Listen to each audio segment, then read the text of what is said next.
वंदे भारत को लेकर ढिढोरा पीटा जाते हैं, मुनादी पीटने में कोई कसर नहीं छोड़ते।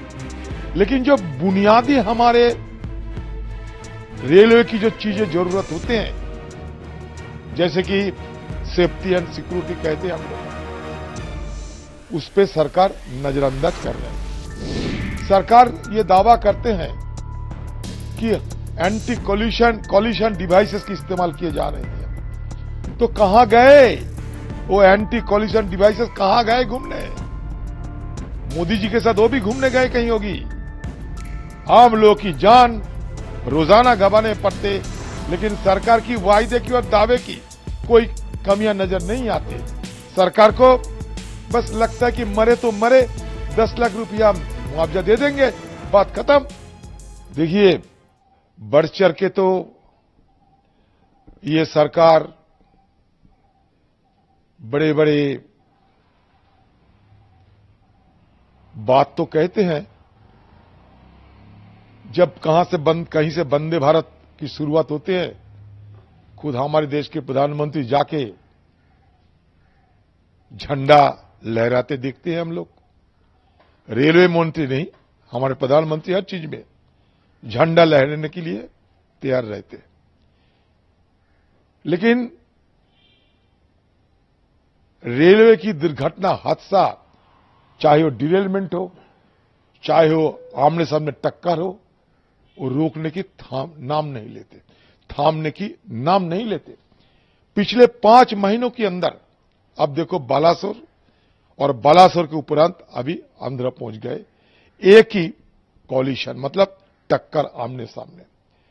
इसके बीच बिहार की बक्सर जिले में भी डिरेलमेंट के चलते, पटरी से बाहर रेल की कोच गिरने के चलते वहां भी मौत के मंजर हम लोग देख चुके हैं।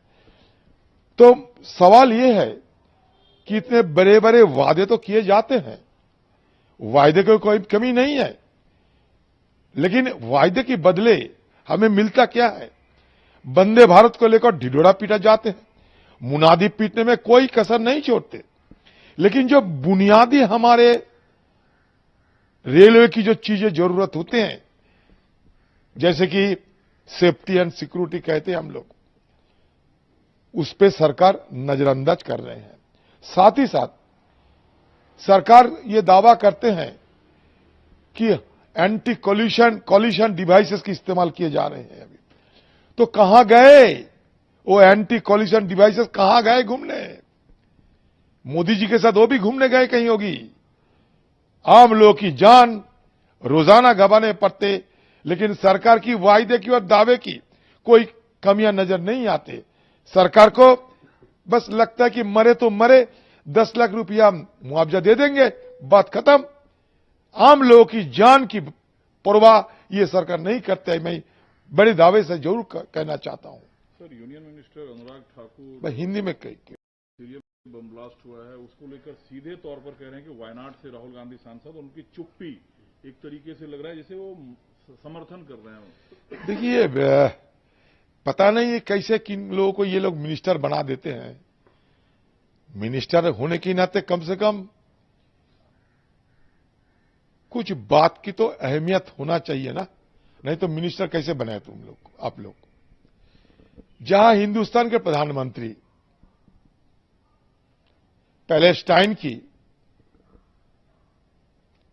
पैलेस्टाइन अथॉरिटी की जो चेयरमैन है महमूद अब्बास, रमल्ला में, मतलब पैलेस्टाइन में जो रहते हैं, फोन पे बात नहीं की। इजिप्ट की प्रधानमंत्री से बात नहीं की, जॉर्डन के प्रधानमंत्री से बात नहीं की,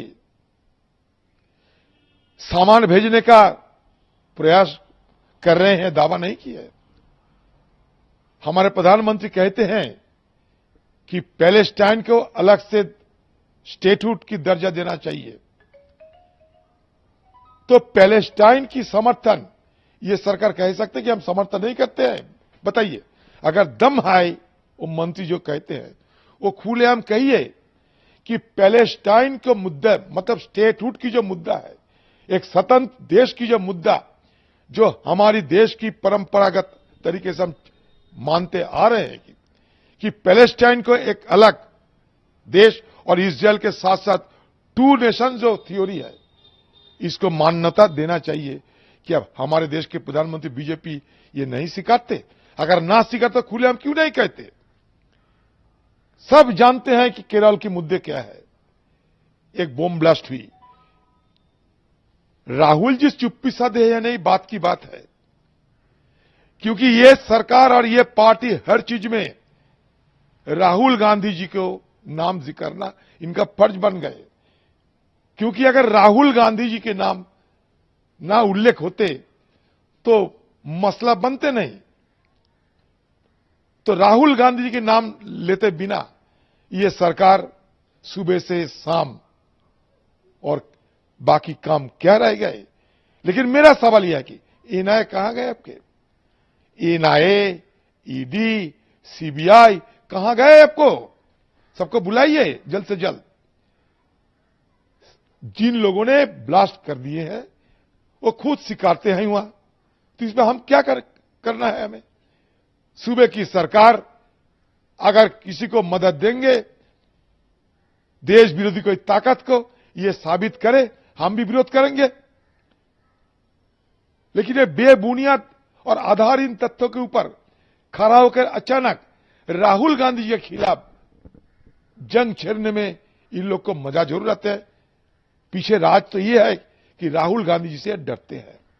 राहुल गांधी जी से डरते हैं और डर के मारे राहुल गांधी के खिलाफ ये गाली गलौज देते हैं। यही असलियत है। दादा, आपने ईडी का जिक्र किया। आज राजस्थान के मुख्यमंत्री सामने पेश होना है। आज सीईसी है राजस्थान का। 5 राज्य में चुनाव है। 5 राज्यों के चुनाव को आप कांग्रेस के लिहाज से कैसे देखते हैं? क्या कुछ होने वाला है? और ईडी के सामने आज मुख्यमंत्री, देखो, सही बात यह है कि अगर राजस्थान में कांग्रेस की हालात अच्छा नहीं होते तो ईडी का इस्तेमाल नहीं किया जा सकता। ईडी का इस्तेमाल हो रहे हैं, इसका मतलब कांग्रेस की नसीब में फिर दोबारा ये राजस्थान सत्ता लिखा हुआ है। अगर ईडी कहीं जाए तो मान के चलो कि वहां सत्तारूढ़ पार्टी के लिए भलाई होना निश्चित है। क्योंकि सब जानते हैं कि गहलोत साहब के बेटे के खिलाफ क्या इन लोग के इल्जाम है। समय देखो, चुनाव के समय किसको, प्रधानमंत्री मुख्यमंत्री जी के बेटे को क्यों एक कलंक का टीका लगाने की, क्यों चुनाव में असर हो? कौन करेगा? ईडी करेगा। बस वही हो रहा है। बाकी राज्य को लेकर आपका क्या अनुमान है? क्योंकि छत्तीसगढ़ के सीएम, छत्तीसगढ़ के जो खदान है और जो अडानी है, दोनों के बीच मैं खड़ा हूं।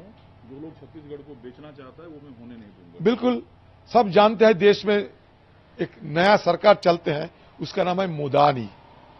एक तरफ मोदी जी रहते हैं और एक तरफ अडानी जी रहते हैं। ये सरकार की नया नाम आप ये कह सकते हैं कि मोदानी गवर्नमेंट। हर जगह ऐसे ही चलते हैं।